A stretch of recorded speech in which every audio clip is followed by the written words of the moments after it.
Buenas tardes, yo soy la doctora Graciela Lear y vamos a iniciar conmigo la unidad número 7, que es la unidad de micología. La micología es la ciencia que estudia los hongos, siendo la micología médica la parte de la micología que estudia los hongos patógenos y las enfermedades que estos producen en el hombre y en los animales. Los hongos son seres eucariotas que existen hace más de 600 millones de años. Ocupan el 25% de la biomasa de la Tierra.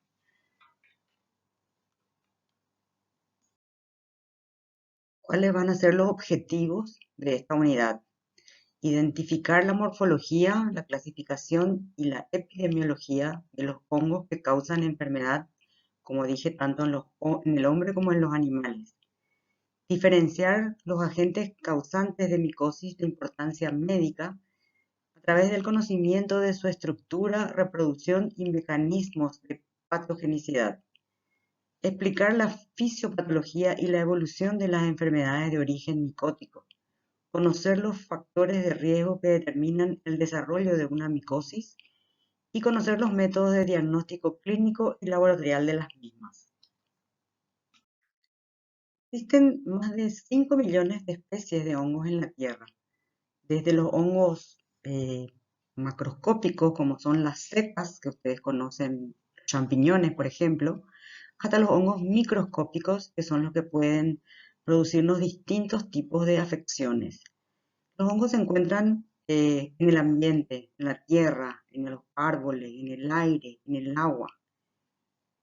Por suerte, solamente aproximadamente 400 especies representan una amenaza para la salud y pueden ser capaces de producir infecciones graves en el ser humano. ¿Dónde ubicamos taxonómicamente a los hongos dentro del árbol filogenético universal? En este árbol filogenético, que lo que hace es representar las relaciones evolutivas entre los microorganismos, estos se clasifican en tres dominios: bacteria, arquea, que son procariotas, y eucaria, que son microorganismos eucariotas. Dentro del grupo Eucaria se encuentra el reino Fungi. Veamos cuáles son las familias más importantes que producen enfermedades en el ser humano. En primer lugar tenemos la familia Ascomycota. Su nombre deriva de la palabra asco y es porque la reproducción sexual de la mayoría de estos hongos tiene lugar a partir de ascosporas, que estas ascosporas se generan dentro de un saco, digamos, dentro de una estructura que se denomina asco. La mayoría de los hongos de importancia médica, el 80% de los mismos, provienen de esta familia. Luego está la familia Basidiomycota, donde se encuentran hongos tanto filamentosos como levaduriformes. Su reproducción sexual lleva a cabo la formación de basidiosporas. De ahí viene su nombre, Basidiomycota. En esta familia se encuentran hongos filamentosos oportunistas que producen enfermedades en el ser humano y también las levaduras más importantes que producen patología en el hombre, como por ejemplo Cryptococcus malassezia y Trichosporum. Luego tenemos la familia Glomerulomycota, que está formada por hongos filamentosos, donde una de las especies más importantes son los mucorales, que son hongos oportunistas, muy importantes en la micología médica. Y por último, la microspora, que son hongos unicelulares que antiguamente eran considerados protistas.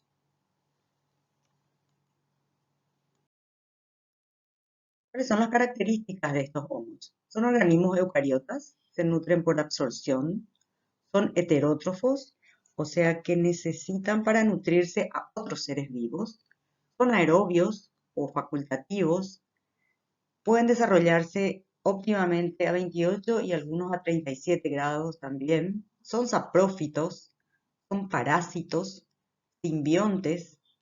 Algunos microorganismos están provistos de una sola célula, son los organismos unicelulares, como por ejemplo las levaduras, y otras están provistos de muchas células, son los multinucleados o multicelulares, que son los hongos filamentosos.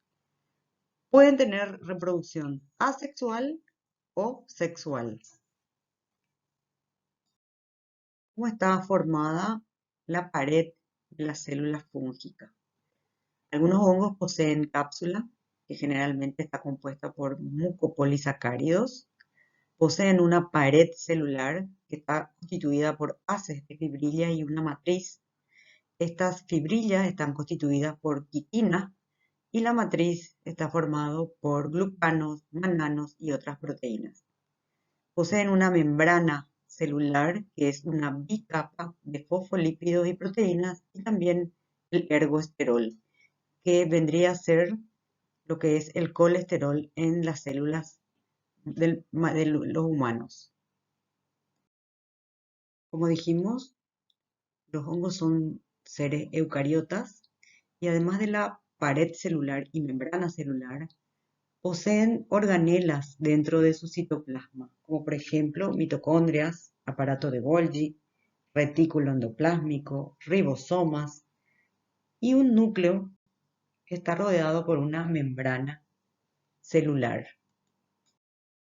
El cuerpo de los hongos se denomina talo y puede presentarse como células únicas llamadas levaduras, que aquí están formados por una sola célula, o como filamentos microscópicos llamados hifas. El conjunto de hifas es lo que constituye el micelio. Estos hongos son microscópicos, pero cuando alcanzan un grado de desarrollo determinado, estos se hacen visibles y forman agrupaciones que se reciben el nombre de colonias. Entonces tenemos dos tipos de morfología celular, los unicelulares y los multicelulares. Los hongos filamentosos pueden tener dos tipos de hifas. En primer lugar, tenemos los que tienen hifas septadas, son aquellos que presentan tabiques o septas. Se habla de hifas septadas. O pueden ser continuas sin septos. En este caso se habla de hifas aseptadas o cenocíticas. Las hifas en los hongos filamentosos pueden presentar dos colores básicos cuando observamos al microscopio. Pueden presentar tonalidades claras, como por ejemplo aquí, son las hifas hialinas, o pueden presentar tonalidades marrón o verde oscuro, son las hifas de matiáceas. Existe un pequeño grupo de hongos que son hongos patógenos verdaderos, que son capaces de crecer tanto en forma levaduriforme como en forma filamentosa, de acuerdo a la temperatura en la que se encuentre o de acuerdo muchas veces a los nutrientes. A este fenómeno se le denomina dimorfismo. Existen hongos dimórficos que son capaces de crecer en forma de levadura cuando se encuentra en el huésped produciendo la enfermedad y crecen en forma de micelio o de filamento o moho en sus reservorios. Por ejemplo, puede ser en la tierra. Un ejemplo de hongo dimórfico es el género Paracoccidioides. Este hongo es capaz de crecer a 28 grados centígrados en el suelo en forma micelial, es la llamada forma saprofítica. Y cuando ingresa al huésped para producir la enfermedad, debe transformarse en levadura, o sea, en un organismo unicelular, en la llamada fase parasitaria, para poder soportar la temperatura del cuerpo humano, que es 37 grados. Por su función, el micelio puede ser vegetativo, que es el conjunto de hifas indiferenciadas, cuya función es la nutrición, la fijación del hongo y el crecimiento de la colonia. Aquí tenemos el micelio vegetativo. Y tenemos luego el micelio reproductivo, que está formado por hifas diferenciadas que producen elementos encargados de perpetuar y dispersar la especie. O sea, es el órgano que se encarga de la reproducción. Este micelio producen las conidias, que son las que van a ir a dispersar el hongo a través del aire. En cuanto a la reproducción, los hongos pueden reproducirse en forma sexual y en forma asexual. La forma sexual generalmente se produce la fusión de núcleos de dos células haploides diferentes. Recibe también el nombre de fase teleomorfa. La reproducción asexual recibe el nombre de fase anamorfa. La reproducción asexual puede ser por gemación, esporulación o por fragmentación. La reproducción asexual por gemación o brotación generalmente ocurre en las levaduras, que son seres unicelulares. Durante esta duplicación, el núcleo se divide por mitosis. Los elementos brotantes, que vemos aquí, reciben el nombre de blastoconidios.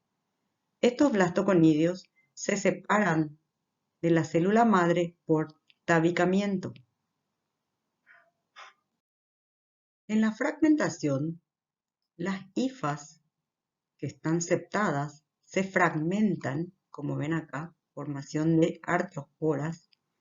Cada trozo, cada artrospora da lugar a un nuevo individuo y va a formar una nueva colonia. Este es un mecanismo utilizado generalmente en los subcultivos de laboratorio y muchos hongos se reproducen de esta forma. Por último, tenemos la esporulación, que es el más variado tipo de reproducción asexual e interviene en la formación de una enorme cantidad de propágulos, llamados conidias. Estas conidias son constantes para cada especie, por lo tanto, pueden servir para hacer el diagnóstico de especie de un hongo patógeno. Pueden ser internas o externas y, según su tamaño, pueden ser microconidias o macroconidias. En la foto tenemos aquí el ejemplo de conidias pequeñitas que crecen a los costados de las hifas y luego se desprenden. Estas son las microconidias y son conidias externas. Y acá tenemos conidias más grandes, las llamadas macroconidias, que también son conidias externas que crecen a los lados de las hifas. Como vimos recientemente, los conidios pueden ser microconidios o macroconidios. Los macroconidios son generalmente multicelulares y pueden tener una forma variable. Pueden ser fusiformes, cilíndricos, en masa, en forma de media luna, en espiral, tabicados longitudinalmente o transversalmente.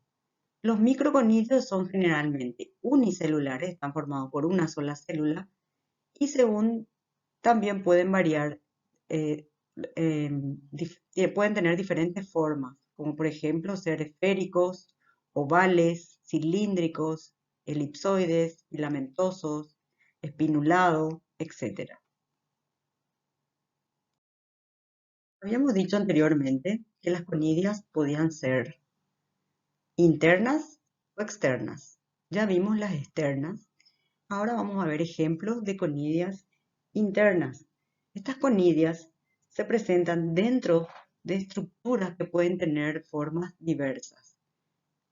Tenemos las esporangioconidias, que derivan de una estructura fértil, alargada o globulosa, llamada esporangio. Aquí tienen el esporangio y dentro se encuentran las esporangiosporas o esporangioconidias. Este esporangio está sustentado por hifas fértiles, que son estas, denominadas esporangióforos. Otro ejemplo que tenemos son los merosporangios. Tenemos aquí que se originan en hileras. Acá tenemos cada uno de los merosporangios dentro de esta estructura que es cilíndrica, denominada esporangio. También este esporangio está sustentado por una hifa fértil, se encuentra en una hifa fértil en el extremo distal. Nombramos a los hongos. Al igual que las bacterias, tienen una denominación binominal. El género se escribe con mayúscula y la especie se escribe con minúscula, siempre en cursiva porque siguen siendo nombres en latín. Sin embargo, en los últimos años la taxonomía ha cambiado notablemente debido al rápido desarrollo de las técnicas de secuenciación de ADN, lo que ha permitido avanzar en el conocimiento de las relaciones filogenéticas de los hongos. Esto ha hecho que el número de hongos potencialmente patógenos haya sufrido un aumento espectacular. Y es así que se ha demostrado que muchas especies que antes se consideraban morfoespecies eran realmente un grupo de especies crípticas que formaban parte de un complejo de especies. Un ejemplo que les puedo dar es Aspergillus fumigatus. Es un hongo que está en el ambiente y que produce enfermedades en pacientes especiales, además de producir toxinas. Antes se lo consideraba género Aspergillus, especie fumigatus. Ahora es un complejo de especies, Aspergillus fumigatus complex o Aspergillus sección fumigati, porque forman parte más de 50 especies descubiertas. ¿Por qué nos interesa estudiar los hongos? Vamos a ver ahora. Los hongos pueden producir diferentes tipos de enfermedades, desde alergias, intoxicación o micosis.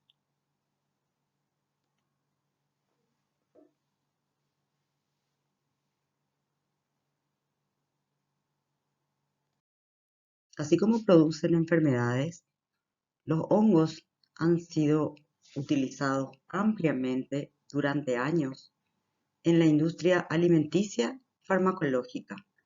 En la industria alimenticia para la fermentación de bebidas alcohólicas, como por ejemplo la cerveza, los vinos, el género Saccharomyces es usado en este grupo de industrias. Para elevar el pan, lo mismo. Para la maduración de ciertos quesos, como por ejemplo el queso Roquefort, es debido al hongo, el hongo utilizado es el Penicillium roqueforti. Y también en la industria farmacológica, que como dimos en antibióticos, ustedes vieron cómo Cephalosporium, hongos como Cephalosporium y Penicillium son capaces de producir diversos tipos de antibióticos. Entre las enfermedades que puede causar está la alergia, en especial del sistema respiratorio por parte de hongos anemófilos, o sea, hongos del aire. Estos hongos producen una inmunorespuesta mediada por IgE o por formación de inmunocomplejos IgG.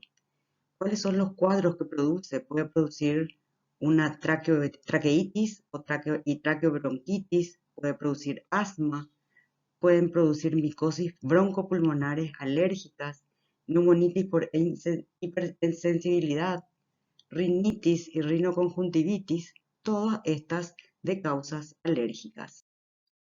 Las intoxicaciones pueden ser de dos tipos, las micotoxicosis y el micetismo. Micotoxicosis es cuando el hombre o animales ingieren de manera continua y prolongada alimentos que contienen micotoxinas. También la intoxicación puede ser por inhalación o por contacto directo. Como ustedes saben, existen hongos como Aspergillus fusarium que contienen potentes micotoxinas. Ejemplos de ellas son las aflatoxinas, las ocratoxinas, las fumonicinas, los tricotesenos. Estos hongos pueden producir, en contacto con el hombre, pueden producir cáncer, inmunosupresión, cuadros de nefrotoxicidad, de neurotoxicidad. Estos hongos producidos contaminan los cultivos. Aquí, por ejemplo, vemos maíz contaminado.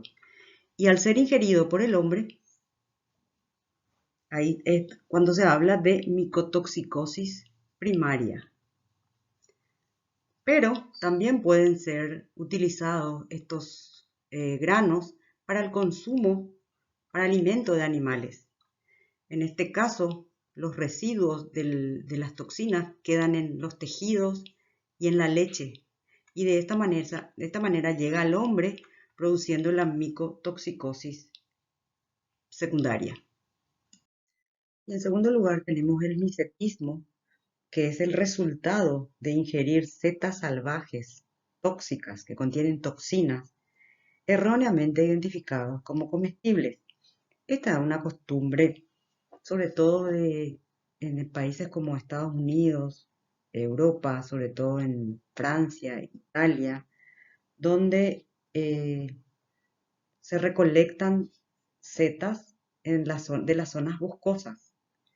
Sin embargo, especímenes que tengan aspecto parecido a las setas comestibles pueden ser mortales. Estas toxinas pueden producir síndromes hepáticos, digestivos, vasculares o nerviosos según la especie ingerida. Tenemos como ejemplo los hongos del género Amanita, que están acá, como Amanita phalloides, puede ser mortal para el ser humano, puede causar la muerte, mientras otros como el género Psilocybe pueden ser usados como droga alucinógena. Estos hongos son hongos estercoleros, o sea, se los encuentra alrededor del estiércol del ganado vacuno, por ejemplo. Su otro nombre le llaman hongos mágicos. Su principio activo es la psilocibina y los efectos que producen en los seres humanos son similares al LSD, que es una droga llamada ácido lisérgico. Pueden producir una relajación que puede ser transitoria, cambios en la noción del tiempo y en dosis más altas pueden producir alucinaciones. Y por último tenemos las micosis. Se habla de micosis cuando se produce la colonización o invasión de una especie fúngica. Y estos hongos pueden ser hongos patógenos o pueden ser hongos oportunistas. De esto vamos a hablar extensamente en los siguientes capítulos. Las micosis se pueden clasificar de acuerdo a su localización o a la virulencia del hongo. La más clásica es de acuerdo a su localización y se clasifican en superficiales, aunque algunos también hablan de superficiales y mucosas, en localmente invasoras o subcutáneas cuando atacan el tejido subcutáneo, aunque también pueden llegar al hueso, y en las micosis profundas, que son producidas generalmente por hongos dimórficos. También se pueden clasificar según su virulencia, en micosis producidas por patógenos primarios, en este caso son los hongos dimórficos, y patógenos oportunistas. Entre las micosis superficiales tenemos a la pityriasis versicolor, la tiña negra, la piedra blanca, la piedra negra, las dermatofitosis y las candidiasis.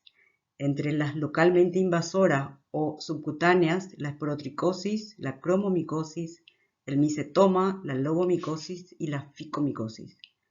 Entre las sistémicas, la coccidioidomicosis, la histoplasmosis, la blastomicosis, la paracoccidiomicosis y la candidiasis sistémica. Veamos ahora cómo se hace el diagnóstico de estas micosis. En la figura se ve el flujograma estándar de un laboratorio de micología. En primer lugar, se realiza el diagnóstico clínico, luego se toma la muestra de los lugares, de los sitios de probable infección. En el caso de que esta muestra sea una biopsia, también se debe enviar al departamento de anatomía patológica. Luego de la muestra se le realizan el examen directo y el cultivo. El examen directo es muy importante porque permite determinar en forma precoz la presencia de hongos y su morfología también. O sea, vamos a ver en el examen directo si es una levadura, si hay pseudo-hifas, si hay hifas hialinas aceptadas o hifas sinocíticas. Entonces puede orientar ya al médico hacia una micosis. También se pueden hacer coloraciones, como por ejemplo la coloración de Gram o el Ginza, depende del tipo de micosis. Cultivo se realiza generalmente utilizando medios básicos, pero también se utilizan medios selectivos o diferenciales. En el caso de las levaduras, además, se realizan pruebas bioquímicas y fisiológicas que pueden realizarse por métodos convencionales o métodos comerciales. Y por último tenemos el inmunodiagnóstico, que se generalmente utiliza suero del paciente, donde se buscan antígenos y anticuerpos. En la actualidad, además están los métodos moleculares, que puede ser desde una PCR en tiempo real, o sea, directamente la muestra clínica se le realiza una PCR, o pueden utilizarse métodos más convencionales de PCR que se utilizan para la identificación del género, especie o complejo de especies y las técnicas de secuenciación para la tipificación de cepas. ¿Cómo se toma la muestra? Depende del tipo de lesión. En el caso de la piel, acá tienen una lesión, generalmente se utiliza para la recolección una placa de vidrio que recibe el nombre de, o de plástico puede ser, que recibe el nombre de placa de Petri, debe ser estéril. Acá se recolectan las escamas y los pelos. Para la recolección de la muestra se utiliza un bisturí y se raspa la zona externa de la lesión, que es donde está la parte activa del hongo. En el caso de los pelos, se busca el lugar donde los pelos se encuentran rotos y con unas pinzas, puede usarse unas pinzas de cejas, se sacan los pelos que se encuentran dentro de la lesión. En el caso de las uñas, se utiliza también el bisturí, pero depende del sitio de la lesión. Algunos hongos actúan en el borde lateral, otros en el borde distal y otros en el borde proximal. Por lo tanto, depende del sitio de la lesión para hacer el raspado. En el caso que sea la toma de muestra de mucosas, como por ejemplo la mucosa oral o la mucosa vaginal, la toma de muestra se realiza con torundas estériles y un medio de transporte que podría ser el medio de transporte Stuart. Cuando la muestra es una biopsia, se utilizan frascos de boca ancha para la toma de muestra de las mismas.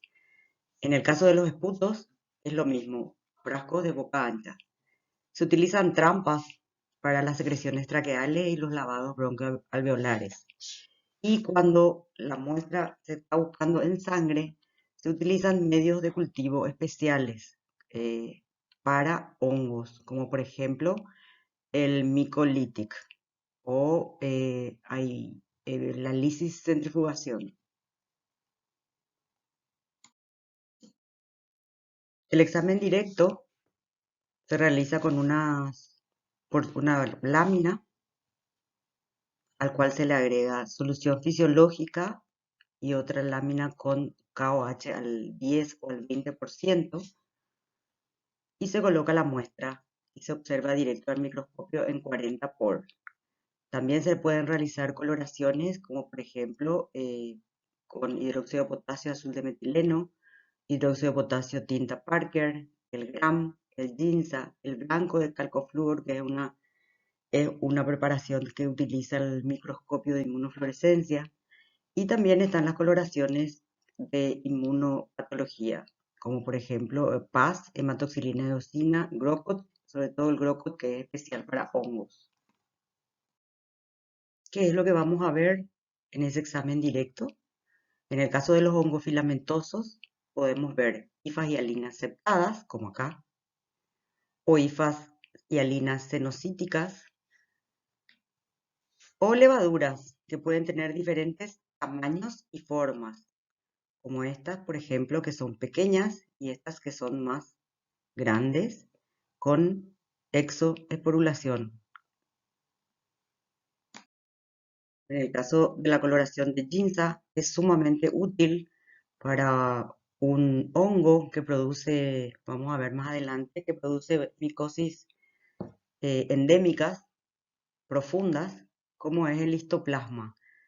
Son levaduras pequeñitas, estas son las levaduras de histoplasma, que se ven dentro de macrófagos o de los polimorfos nucleares. Entonces se pueden hacer coloraciones como por ejemplo la coloración de Gram.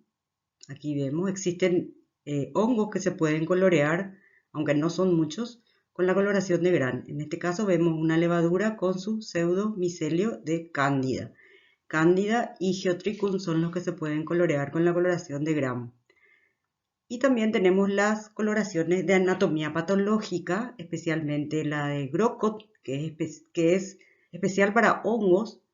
Acá ven las hifas, que se colorean de color marrón. Y hematoxilina eosina, en este caso se observan acá levaduras, que son las llamadas células fumagoides. Para el cultivo, los medios más utilizados son el agar saburó, con el agregado de antibióticos como cicloximida o cloramfenicol, para que no puedan crecer bacterias o hongos del aire, depende del tipo de hongo que estamos buscando.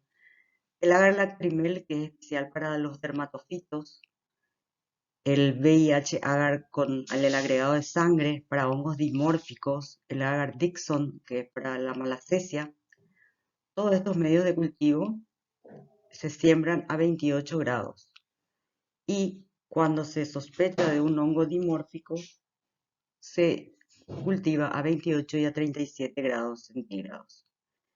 En el caso de que se sospechen levaduras, se realizan el cultivo en medios cromogénicos, donde a las 24 o 48 horas podemos tener ya un crecimiento al cual le podemos hacer pruebas bioquímicas. En el caso de hongos filamentosos, vamos a tener el crecimiento a partir de una semana, 5 a 7 días, y la identificación se hace generalmente por el examen macroscópico de la colonia, el examen microscópico de la misma, donde vamos a buscar los órganos de reproducción, como por ejemplo esas macro o microconidias que estuvimos viendo. Los métodos clásicos para la identificación de los hongos, sobre todo filamentosos, se basan en la observación, descripción y detalle. En primer lugar, siempre tenemos que observar qué tipo de colonias se está formando, qué características tiene, como vamos a ver. Luego, una vez que el hongo se ha formado completamente, vamos a tomar la muestra de ese hongo y observar al microscopio. Y en el microscopio lo que vamos a ver son sus órganos de reproducción, que son generalmente característicos para cada género y a veces podemos identificar por el método clásico también las especies. En el caso de los hongos filamentosos es muy importante la descripción macroscópica de las colonias. Por ejemplo, hay que ver el tamaño, si es grande, pequeña, mediana, el color, ver la superficie y el reverso del hongo y además si produce un pigmento que difunde en el agar. La consistencia, si es viscosa, mantecosa, friable, si es una colonia dura. La superficie, si la superficie es brillante, lisa, granular, rugosa, aterciopelada, algodonosa. El tipo de crecimiento, las zonas de desarrollo y la forma que tienen las colonias. Para la observación de las características microscópicas de los cultivos, se retira una pequeña porción de esa colonia que habíamos visto anteriormente y se monta en una gota de azul de lactofenol en una lámina porta-objeto, como se ve acá en la figura. Esta es la lámina porta-objeto. Se coloca la muestra y luego se cubre con un cubre-objeto. En el microscopio lo que vamos a ver son microconídeas, acá ven, característico de los dermatofitos, macroconídeas o por ejemplo también podemos ver cabezas conidiales. Pruebas inmunológicas. Considerando la baja sensibilidad y especificidad de las técnicas convencionales para el diagnóstico de las micosis, se han incluido la detección de antígenos y anticuerpos en la batería de pruebas. ¿Cómo detectamos los anticuerpos? Las pruebas más utilizadas en el laboratorio son la inmunodifusión doble de Auchterlonie, el enzimo inmunoensayo y la prueba de fijación de complemento. La inmunodifusión se basa en la difusión de antígeno y anticuerpo en un gel de agar que al encontrarse forman un complejo antígeno-anticuerpo que se precipita en el gel y se visualiza como una línea blanquecina. Sirve para el diagnóstico sobre todo de las micosis profundas como la paracoccidioidomicosis, la histoplasmosis, también la esporotricosis y la aspergilosis. La prueba de fijación de complemento es una prueba ya prácticamente en desuso, poco práctica porque es muy laboriosa y se basa en la capacidad que tiene el complemento para unirse a los complejos antígeno-anticuerpos determinada por la lisis de eritrocitos. Tenemos también las pruebas de ELISA para la detección de anticuerpos circulantes contra mananos de Candida sp y otros anticuerpos de Aspergillus. La detección de antígenos se puede realizar por la aglutinación con partículas de látex, que ya es un clásico del laboratorio, que detecta el antígeno capsular de Cryptococcus. Además de esto, se han agregado las pruebas de detección y cuantificación de biomarcadores como el galactomanano, que forma parte de la pared celular de especies de Aspergillus, del 1,3-beta-D-glucano presente en varios hongos patógenos. Estos antígenos se pueden detectar en suero y en lavado broncoalveolar. Recientemente se ha desarrollado una técnica para detectar antígenos de Cryptococcus y Aspergillus. Es el lateral flow, que detecta antígenos secretados o capsulares y sirve para la detección de antígenos de Aspergillus y de Cryptococcus. Y por último tenemos la cromatografía de gases acoplada a masas para la detección de compuestos volátiles, que es muy poco utilizado. El desarrollo de pruebas moleculares para el diagnóstico micológico mantiene una progresión ascendente. Una de las razones más destacadas es el aumento de las infecciones fúngicas y la lentitud en alcanzar un diagnóstico mediante técnicas micológicas clásicas. Además, las infecciones fúngicas invasoras tienen una elevada morbimortalidad, relacionada con el diagnóstico y el tratamiento tardío. Cuanto más tarde sea el diagnóstico, más elevada es la mortalidad. Existen múltiples técnicas moleculares para el diagnóstico. Entre ellas tenemos la reacción en cadena de la polimerasa, que puede ser, sirve tanto para muestras biológicas como para los cultivos, y lo que hace es amplificar diferentes dianas del ADN fúngico. La PCR en tiempo real está muy en boga para el diagnóstico directo de muestras biológicas. Además, se puede usar también la secuenciación de Sanger, que también permite la identificación de diferentes elementos fúngicos. Y por último, se han desarrollado también tecnologías basadas en la proteómica, que consiste en analizar patrones globales de proteínas en un organismo. O sea, se utilizan perfiles proteicos del hongo. Es la técnica de Malditov o espectrometría de masa, que permite la identificación tanto de muestras clínicas como de cultivos.